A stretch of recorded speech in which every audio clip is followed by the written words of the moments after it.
Alan Kemp presents Solar Outsiders with Friends.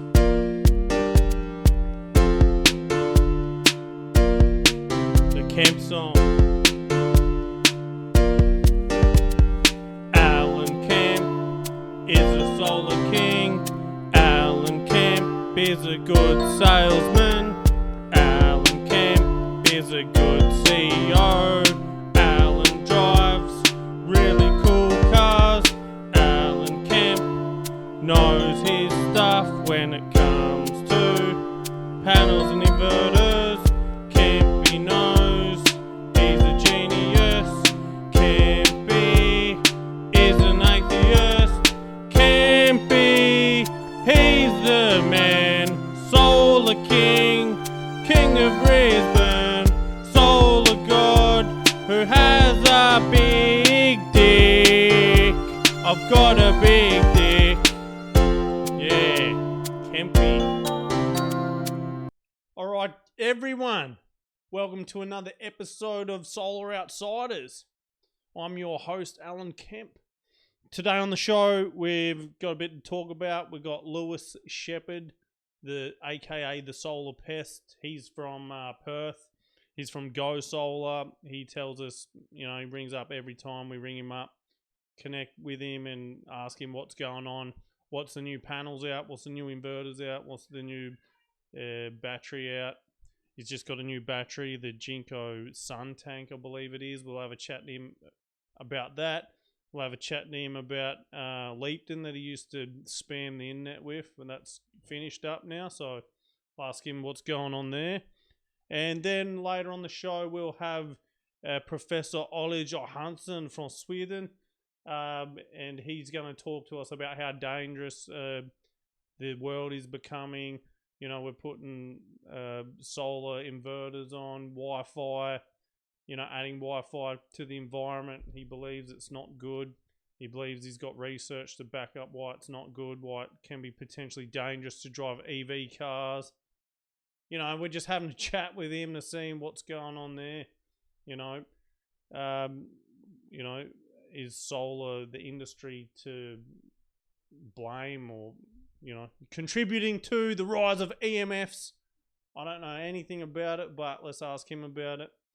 And Finn Peacock actually did a blog on it once about EMFs and solar panels and inverters and stuff. So I'm just adding to the conversation there. Let's get it underway. Let's give Lewis a call.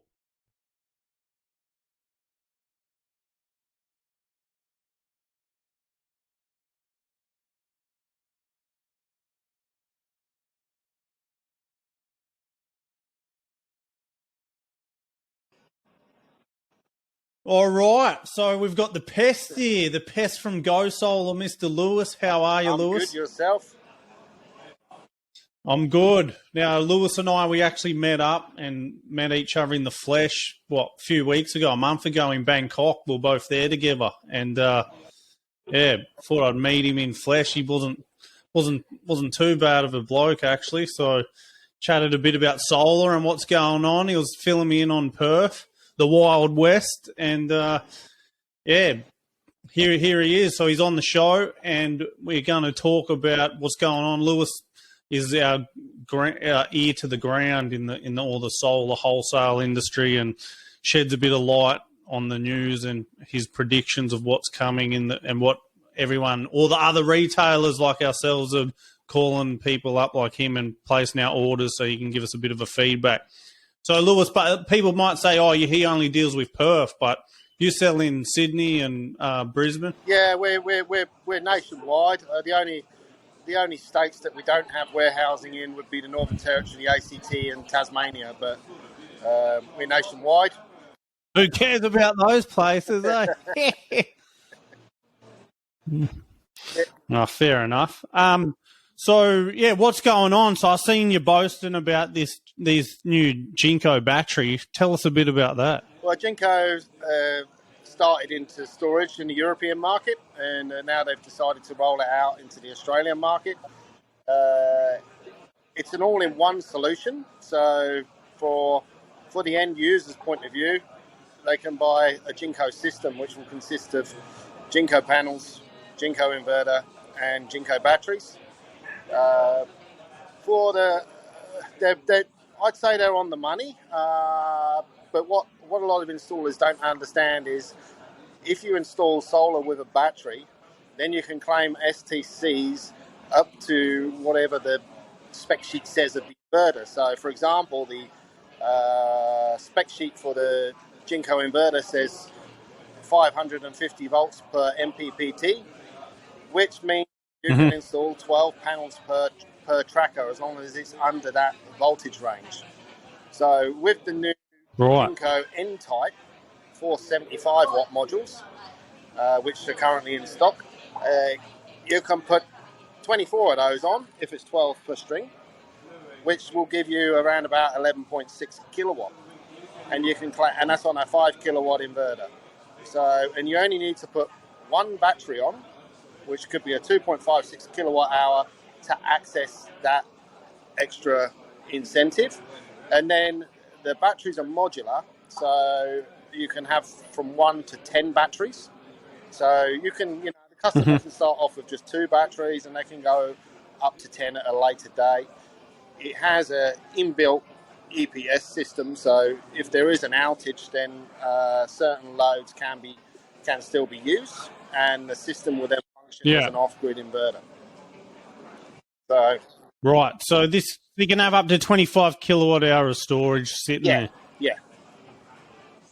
Yeah, right. And how many kilowatts of panels in total is that? 11.6 on a 5 kilowatt on the Jinko 5 kilowatt inverter. Yeah, so you can still get more than that if you put on a 10 single phase inverter. But you can still get near enough that if you put on a 5 kilowatt inverter. Depending on the design, obviously. I mean, it'd be best if you could put 12 one direction, 12 the other direction. But it's no more than... People get confused. They think, I can use a smaller wattage panel to get up to 11.6. The number is 12 panels per MPPT. Yeah, so I've worked that out, calculated that at 24 of those is 11.4 kilowatt. Yeah. So what about if you go to like the commercial 550 watt panels? Does that work as well? I think the voltage may be higher on those, so you'd have to have a look at the... Yeah. Yeah, and is anyone putting these big 2.3 metres or whatever on houses? Do you know of that happening? Well, I think they'd be pretty crazy. You're getting any orders with it? No, I'm not familiar with it, and it's not something that we'd stock. We would just get... If someone says they've got a project, then we'll speak to the manufacturer and get them, but it's not something a lot of wholesalers would keep on the shelf, to be honest. Yeah, because I can't even keep up with how many sizes there are. So you've got the 370 size still floating around. You've got the 415 size. Yeah, 415s will be around for a while. They're a 182mm cell with 54 cells. The 440s, which... But why is there 2 residential sizes now? Why is there 415 and 470? Because they've changed the size of the cells. So you've got a 54 cell, which is 1.76 meters, which is 415. Which will become a 425 soon, so it won't be around for very long. Okay? Yeah. And then the 470 or the 475 is the 60 cell version, still under 2 meters. So 10 centimeters bigger, isn't it? 1.9 the 475s are. That's taller than you. Just about, yeah. Taller than me. Yeah, man, they're big. Yeah. So will we see these 2 running next to each other for years to come? No. 415 size and 470. With Jinko, the P-type panels that they've got in the country, once they're gone, they're gone. 440 is nearly gone. Okay, 415 should be gone by Christmas, and then there won't be any more P-type panels coming to Australia from Jinko. So the What about the other manufacturers? Yeah, they may continue to manufacture, but Jinko seems to always set the benchmark. So they were the first to release the 440, first to release the 370, first to release the 330, etc., and then others to follow suit. So by Christmas time, we'll have the same size equivalent of the 415 will be a 440. So really, yeah. So boom. They're finally starting to improve them rather than just stretch them out, man. Yeah. So Jinko will mainly focus on N-type. The other manufacturers will follow suit, but they got a bit of catching up to do, So yeah. So Jinko's a very underrated panel, you'd say, because people like my father, Mr. Inglis, John Inglis, he always says, "Oh, no good, Jinko." Like, what's going on with all the sentiment towards Jinko? Well, I've used them for 6-7 years now, and I've never had any issue. No, and the tier one list. God bless Jinko. The tier one list tells a funny story. It says who's got the most manufacturing capacity, but Jinko sell the most globally. They're number one on global shipments, globally. Just like Growatt for residential inverters. So if people want to increase their revenue on their business, then they should sell the best-selling products and leave their opinions. I agree. Behind, yeah. So everybody knows if they want to do that. Yeah. Yeah. So I've just started selling the Jinko again, so we'll give that a crack. Mm-hmm. As for the Suntank, that's the name of the battery, isn't it? Suntank? Suntank, yes. Yeah. All right, cool. And we can't say who manufactures this, but what's it compatible with? Is there any components from other solar company batteries that it's compatible with? I reckon you could probably put a Growatt LV battery on it because they've got to be low voltage batteries. Yeah. So we'd have to speak with Jinko about the firmware and see if that's possible. But no, it's designed to go with the Jinko batteries. So yeah. All right, cool, with the Growatt batteries. Nice. What about the? You've got the other thing that's happened is Leapton is now you're no longer stocking Leapton. Yeah, that was an awkward leap that went a bit pear-shaped. So we Leapton Australia discovered back in May that these 415 watt panels that they were not importing were coming into the country, and parallel import. Well, I'm not sure. I wouldn't say parallel importing, but the Leapton in China had provided the new distributor Leapton Australia's warranty document.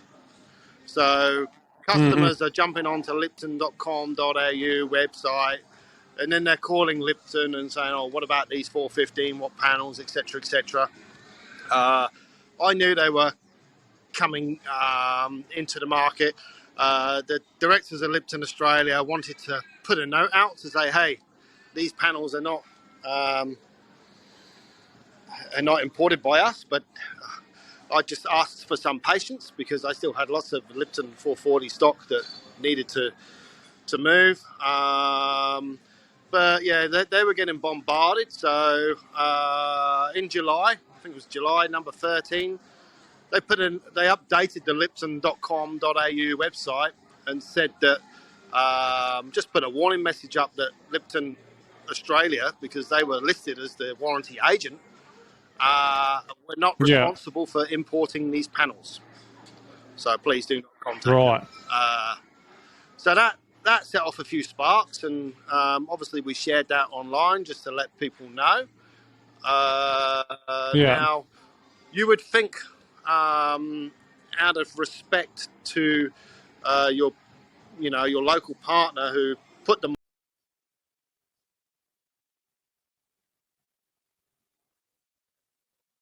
to say sorry about giving the incorrect warranty information, etc., etc. But all Leapton Australia got was a termination of trademark 2 days afterwards, which they had until, I think it was a certain date in August, could have been 10th of August, to terminate the trademark. There was no formal communication. Leapton Australia asked Leapton how many modules have been issued under with using the incorrect warranty document, and there was no reply. So that was a little bit unfortunate. Yeah, right. They took the opportunity to let Solar Quotes know that Leapton Australia was nothing to do with them anymore.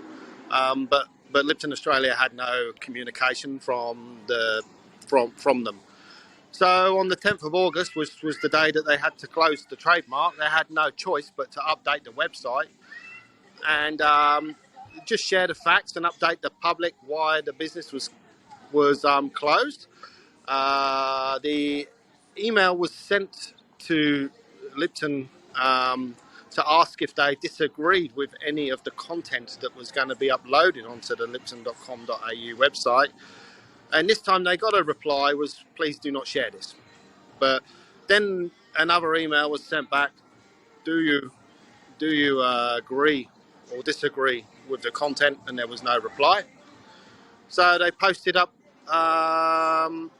they posted on their website some facts. There was some issues with rebadged panels back in 2019, 2020, which were removed from CEC lists, which caused Leapton Australia to become responsible for importing the panels. They currently were not Tier 1. We know they are now, but they currently weren't Tier 1 at that time, and that Leapton was not responsible for warranties moving forward as the termination the trademark had been terminated. And that was it. Just sharing the facts.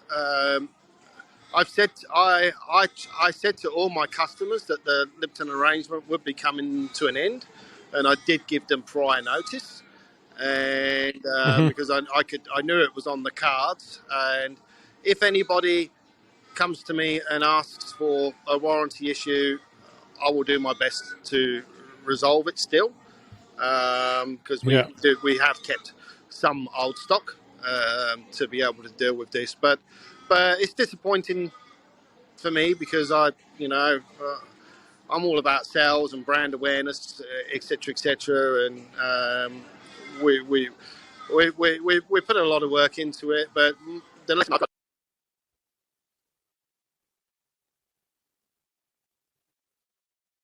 leading brands, and what we'll do moving forward. Just stick with the big boys. Now, Jinko, yeah. All right, fair enough. And what else do you see happening in the market in the next few months, would you say? Is there any other thing you want to cover there? Well, this time last year it was all, wholesalers were getting this, oh, you're full of shit, you're this, you're that, because we were saying shipping prices were going up and there was a shortage of panels. And all of a sudden, bang, all these panels arrive all at once. All I can say, what's unsettling us this year, we don't see any problems with shipping, okay? We don't see any problems with production. But since, I'm not sure if there's a link, but since the exchange rate has been, since the interest rates have been rising, the exchange rate seems to be dropping, which is having the reverse effect in America. Interest rates are rising, US dollars getting stronger, but it's not happening here. So, if we go back about 3 or 4 months ago, the Australian dollar is around about 4 to 5 cents less than what it is today. If it continues down this path, because we all deal with the manufacturers in US dollar, it is going to have an effect on panel pricing and inverter pricing moving forward. But it should still make sense to the customer, because especially on the East Coast, the wholesale electricity price is rising significantly. So solar should still make sense, but we believe that there will be, unless the exchange rate changes, there will be some price rising on a monthly basis moving forward. We had to increase August. We had to increase again this month, and I believe it will be the same again next month. All right, great. Well, we'll touch base again in another month or so and see what else you got for us. But thanks for taking your time out, Lewis, to tell us all what's going on and, telling everyone about the Jinko, the battery, the new battery that's out, and the new panels and what we got in stock. Yeah, God save the King. Yeah. All right. See you, buddy. See you, mate. Bye-bye. Bye. Bye. So yeah, that's Lewis in the flesh. Now that we've upgraded and we've got the video going here at the Alan Kemp Solar Outsiders, be interesting to see what he does with the Jinko batteries, what the feedback is over the next month or so until we talk to him next. And yeah, Go Solar, he is of Go Solar Perth. He also sells in the East Coast. All right, now we'll get on to the next guy that we have on the show, Olle Johansson. He's a professor. He has done like the most study into EMF, magnetic, radioactive, like all stuff that's out there that he believes and says he has proof that's out there, and solar inverters and everything throw it off. Anything that's electrical throws off these EMFs. I knew nothing about it until I started looking at it myself, and yeah, you'll hear us have a chat. Let's have a chat to him and see what he's got to say for himself.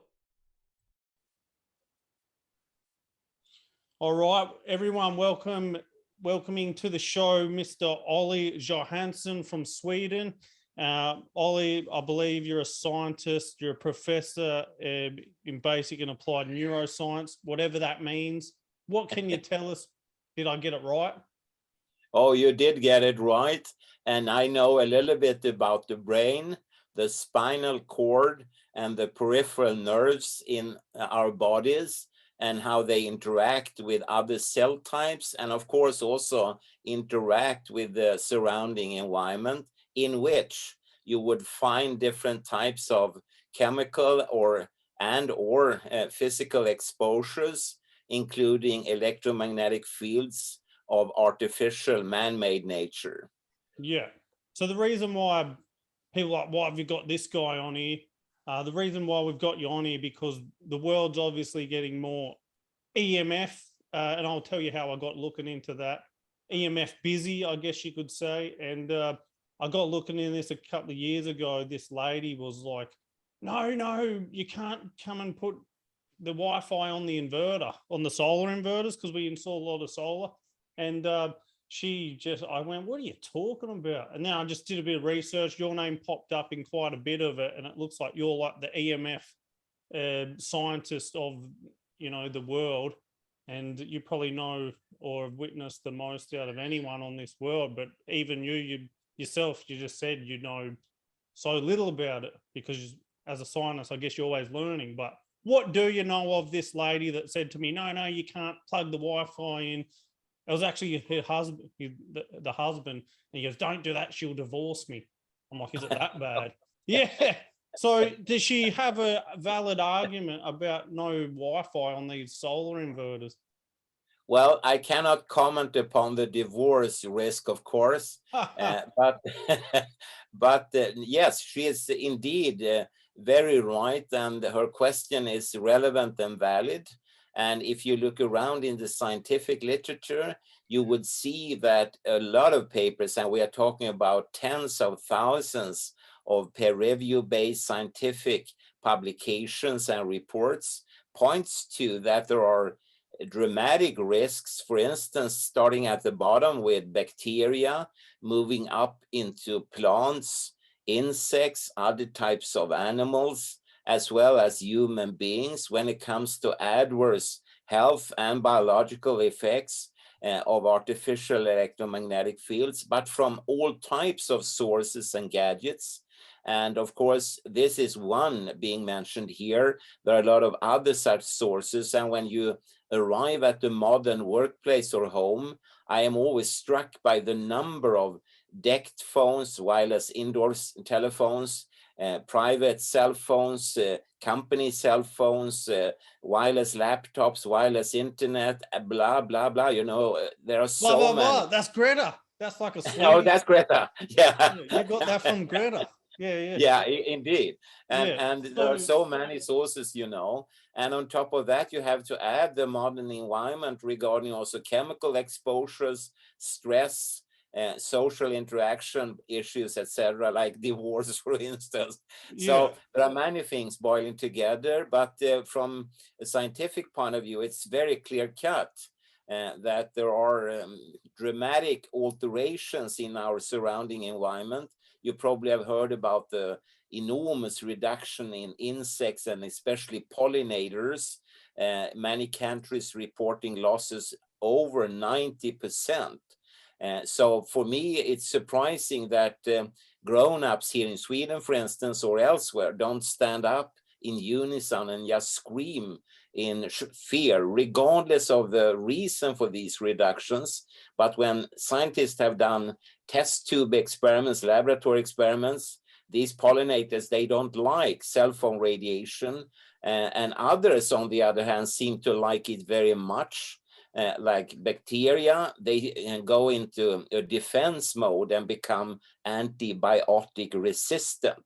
And when the World Health Organization, I think it was last year, were asked if the corona pandemic is the biggest threat to mankind, they said, no, it's not, definitely not.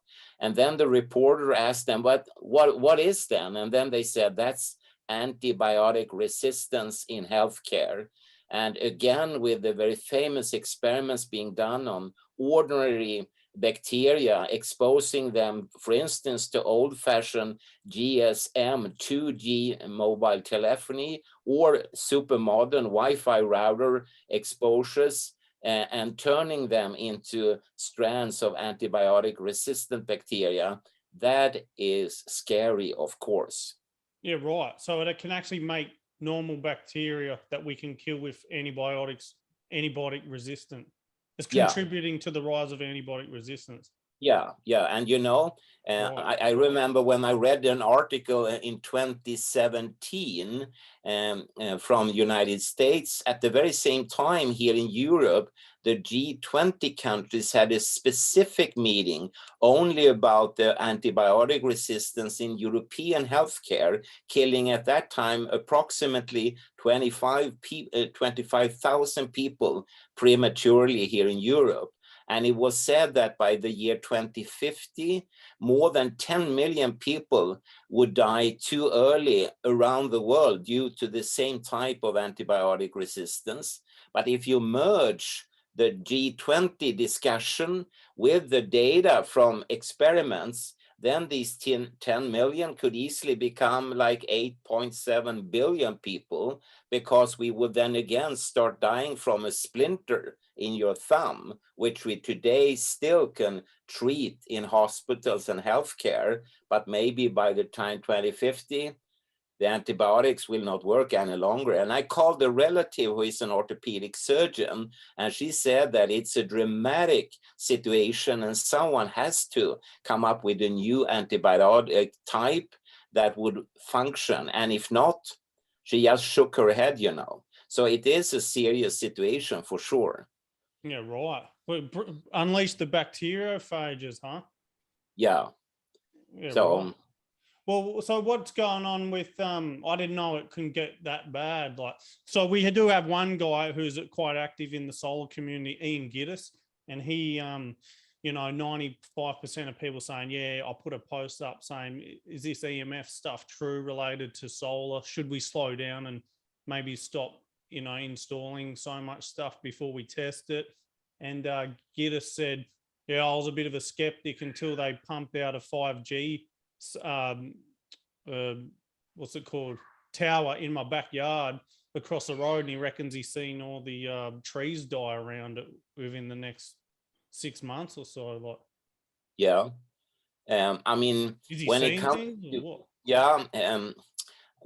the observations being done by private persons are very important, and of course they need to be turned into so-called controlled scientific experiments and controlled scientific observations.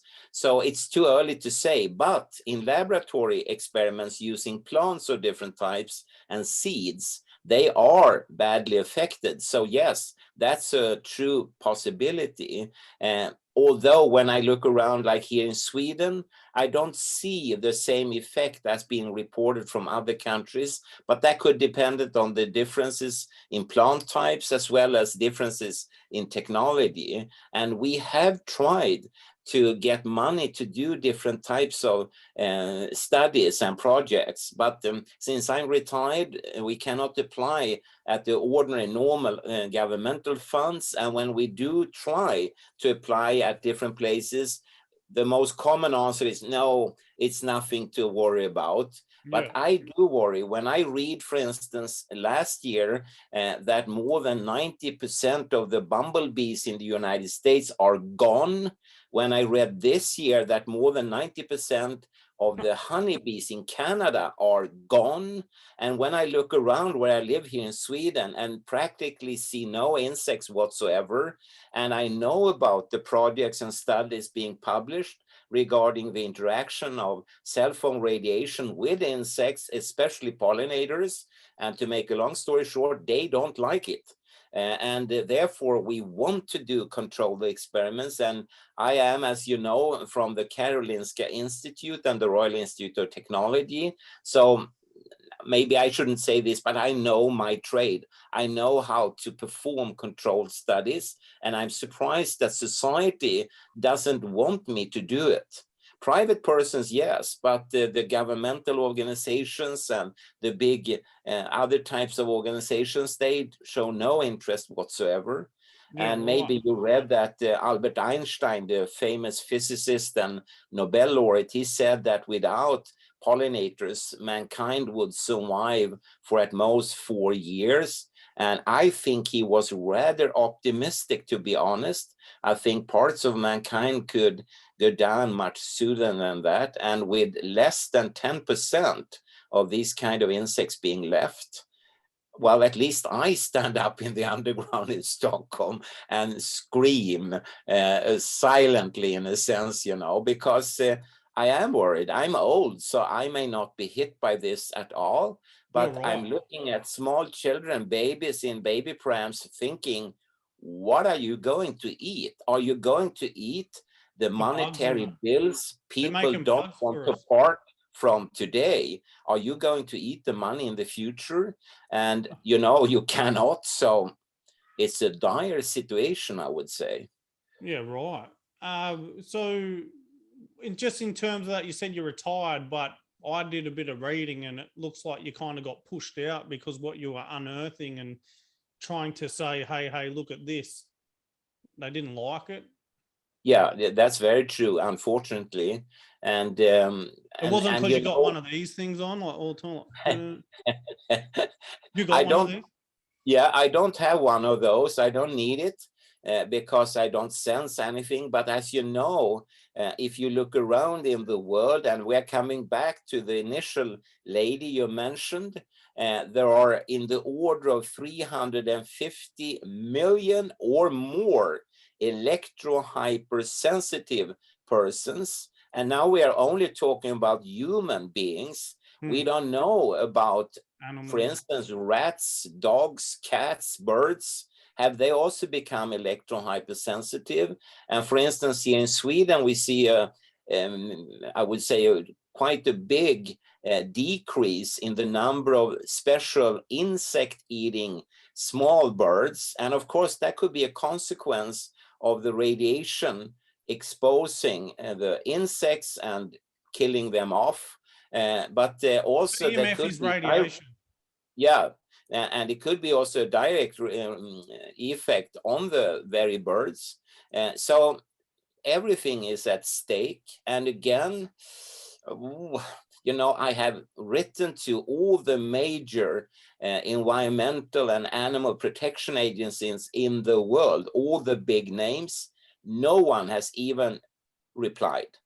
I have written to the United Nations. You're stopping their money, man. That's why. Yeah, I've written to the United Nations, to the World Health Organization, to a lot of local as well as national health authorities and politicians and boards of different types, and no one even replies. I wrote to the former Swedish Prime Minister. He didn't reply. He gave my letter to another minister. She didn't reply. She gave it to a civil servant.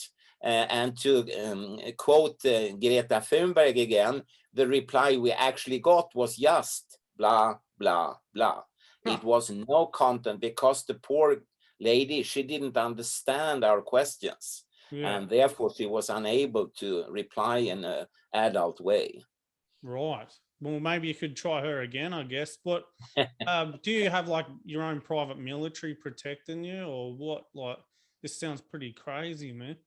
Well, I'm too poor to have anyone protecting me, but I'm not important at all, you know. And the importance You're just a crazy guy with a foil hat. Well, you are the crazy guy with a foil hat, and I don't have one, and so and I'm not important from that point of view. But you've got like physical, like evidence that this stuff actually works. Like I read on one that you did, this lady come in saying she was sensitive to something. This was in the 90s. You work with it, and then you tested her.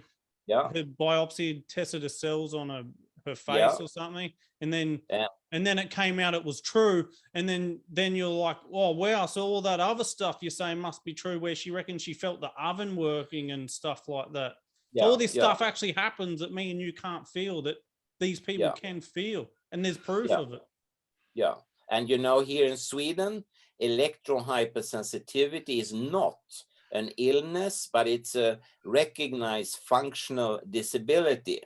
So they get subsidy from the government, and they are protected both by national and international handicap laws and regulations. And that's kind of unique. Is that in every year? Yeah, that's what I was about to ask. Is that in what other country? Does Australia do that, or what? No, not to the best of my knowledge, at least. But there are, what should we say, increased interest into these issues also in other countries like Spain, France, Canada, etc. So maybe tomorrow will be more bright for this group. But the question is, of course, if you do have people that are hypersensitive, is that what we see with bacteria, with pollinators, and other types of animals, as well as with plants? Are they becoming electron hypersensitive because of this colossal exposure? I'm again surprised that there is so little interest into this. And well, we are trying our best, that's for sure. Yeah, right. So I'll just bring this up. Can you see this here? Yes, I can. Yeah, Stop Smart Meters Australia. Now, this happened a few years ago in our industry. We go around, put solar in, and then the energy retailer comes along and throws a smart meter in their house. If we put solar system on their house, or just sometimes they just go and roll out the whole area, the whole street with these new going from analog to digital. Did they do the same thing in Sweden? Well, they do, but how should I put it? It's a much more discrete system, and often, like where I live here, there are 60 flats. There are smart meters, but they are not inside the flats. They are underground in a locked room and away a from you. cabinet. Yeah, so it works in a different way. And you know, the smart meter doesn't have to be wireless. You can have a wired smart meter with a shielded wire, giving the company, the utility company, the same information they need as being wireless. So, and that goes, of course, for anything. I am talking to you through a wired shielded laptop right now, and I hope what I say doesn't come out differently because of it. Yeah, right. Well, you sound all good if you're talking about that. Well, I just hope you're talking to me. I'm not killing you, giving you radiation or whatever. You know? No. But of course, you have the ambient background radiation. And when I give lectures, I ask the audience initially, And I say, let's imagine we only have the third generation mobile telephony in the air, nothing else, no TV, no radio, no 2G, 4G, 5G, and so on, only 3G. And then I asked the audience, how much more of such type radiation are you hit by today compared to like 30 years ago? Is it twice as much, 3 times as much, or what is it? And one time there was an elderly gentleman, he said, oh, no, it's much more. It's 100 times more. And the audience went, no, that's impossible. There is no way they are allowed to increase it like that. But the correct answer is that the increase only for the third generation type exposures is in the order of a quintillion times. That's a 1 with 18 zeros behind compared to the natural background. So the exposures that are invisible, they are still colossal, astronomical, biblical, you choose the term, they are just enormous. And it would be very surprising that such an enormous increase wouldn't leave a footprint. And what we see, it does. Yeah, so it is doing something. Yeah, because in this one here, they cite your name as well, and they cite a study where the mold was growing in a test tube or something, and the mold that was subjected to all this EMF grew 600 times more, 600 times more cultures grown than the one protected from it. So that's what you're saying before about the bacteria. So it's helping mold, bacteria, fungi, all that stuff. Just because that's probably where that COVID-19 vaccine stuff come about, man. That's you doing that. Could be, but let's leave that for the time being. But what we are doing is, of course, you feed the entire planet with colossal amounts of airborne energy. And maybe some species actually pick up this energy, use it, and will change their physical appearance, their chemistry, their behavior, etc. And whereas others, they are harmed by it. And also the question of harm can initially be something good, turning later into harm. There are studies, a lot of studies actually on the immune system, and it seems to initially be stimulated by the ambient man-made exposures, but after some time it deteriorates, starts to leak more and more and more, and then we come back to these phenomena like coronavirus and COVID-19.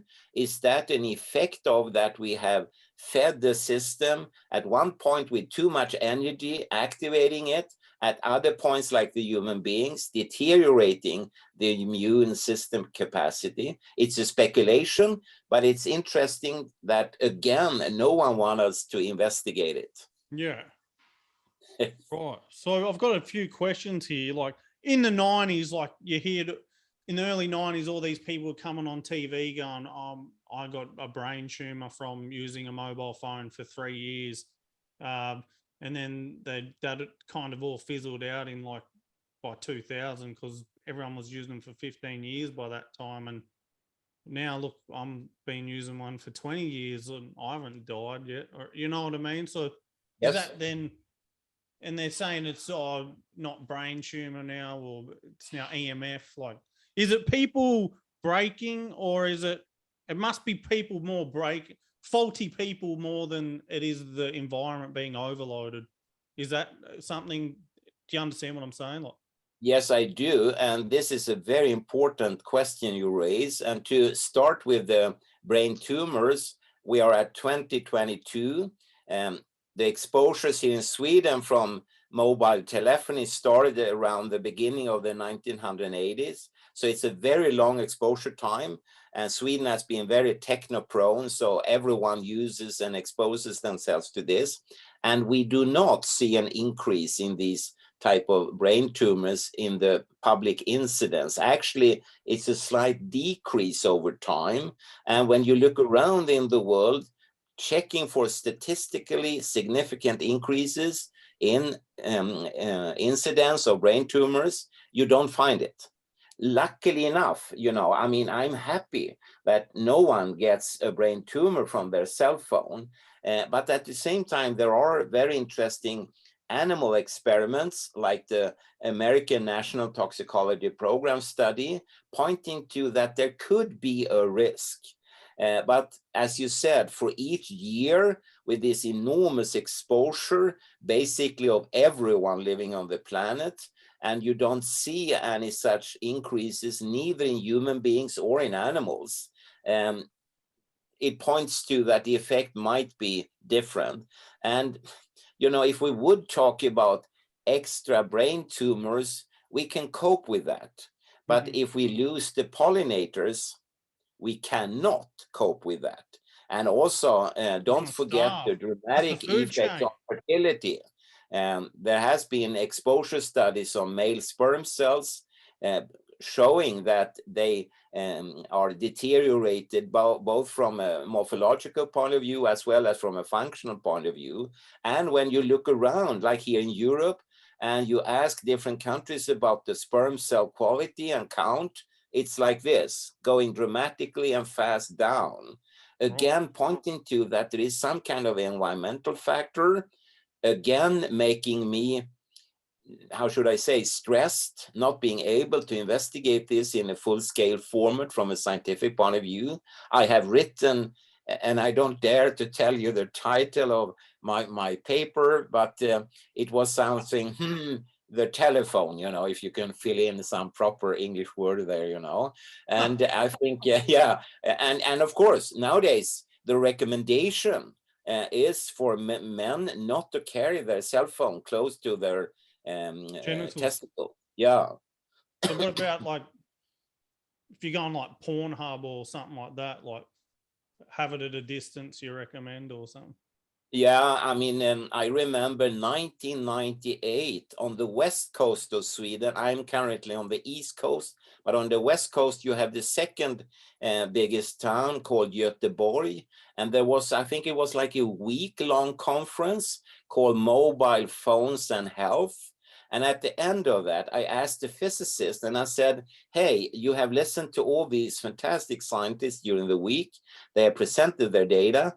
If you kind of melt them together and answering my question, how far away do I need to put a cell phone so I'm not exposed at the levels they are reporting biological and medical effects at? And then he said, well, Olle, it's hard to give an exact figure, but I would reckon it's in the order of 5 to 10 kilometers away in a completely radiation-free environment. Right. So all those people there that reckon that they live in these houses with no EMF anywhere, they've actually got it everywhere then? Well, that depends on the house, of course. You can shield a house. That's very expensive.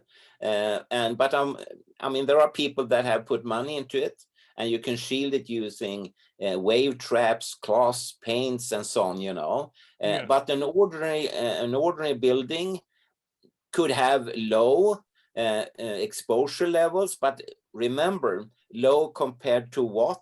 Compared to natural background.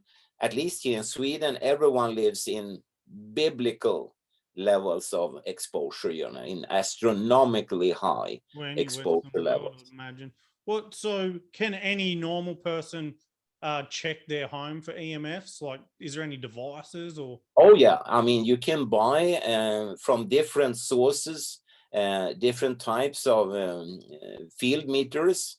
You can measure both high frequency as well as extremely low frequency electromagnetic fields. Some of the meters are much more accurate and therefore much more expensive.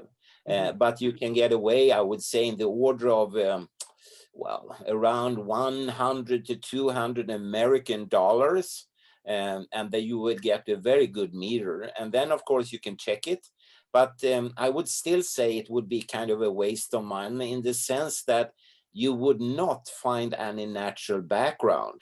If you live in a town, a village, a city, and when you come out on the countryside, if you or your family or your neighbors have wireless gadgets, then suddenly they will be much further away from the base stations, the antenna, the towers, meaning that they will upgrade their output power. So a person using a cell phone will be much more exposed from the handheld gadget in the countryside than in a city.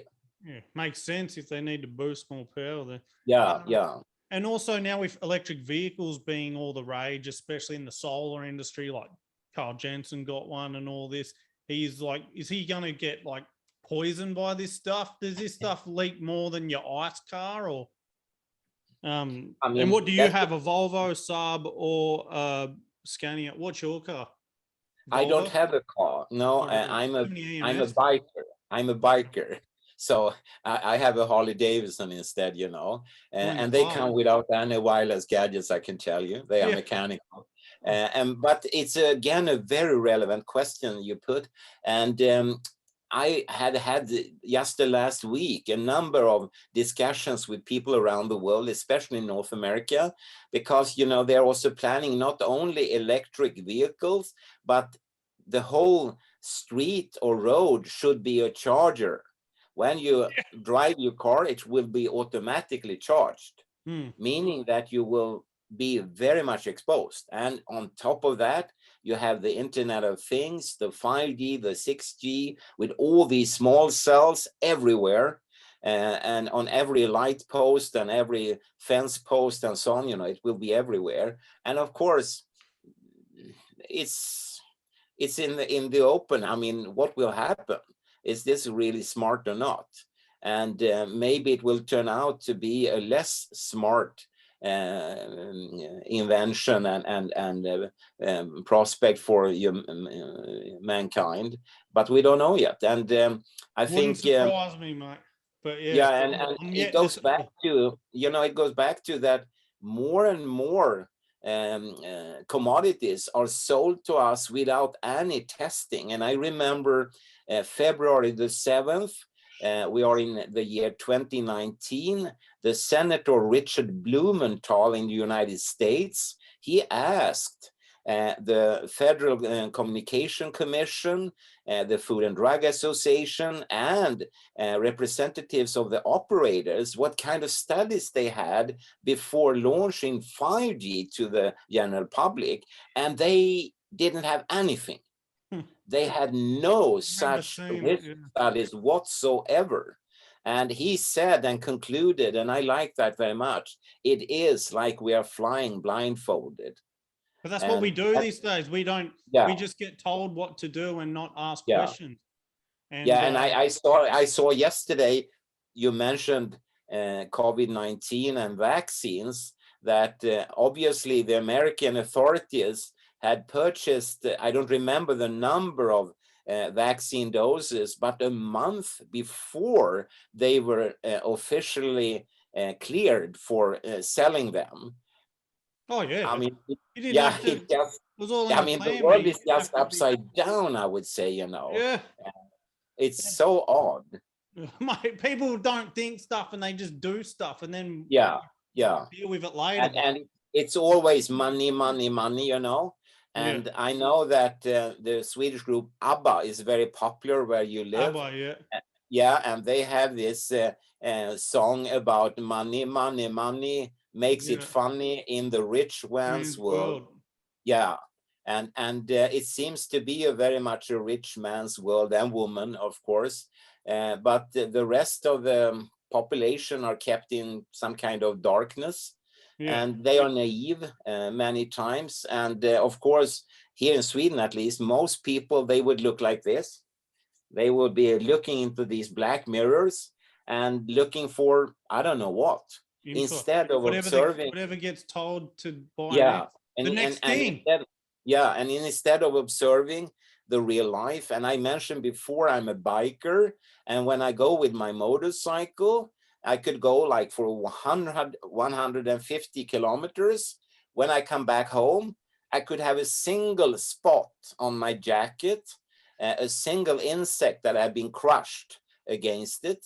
And I remember my uncle, who was a biker in the 1950s in Sweden, he told me when they went for 150 kilometers on a ride, they had to kind of scrape off, a mass of insects from their clothing, and now basically nothing.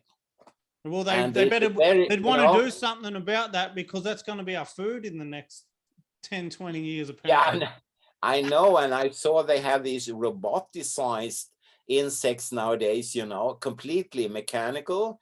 And my question is, are we supposed to eat them as well? I don't know.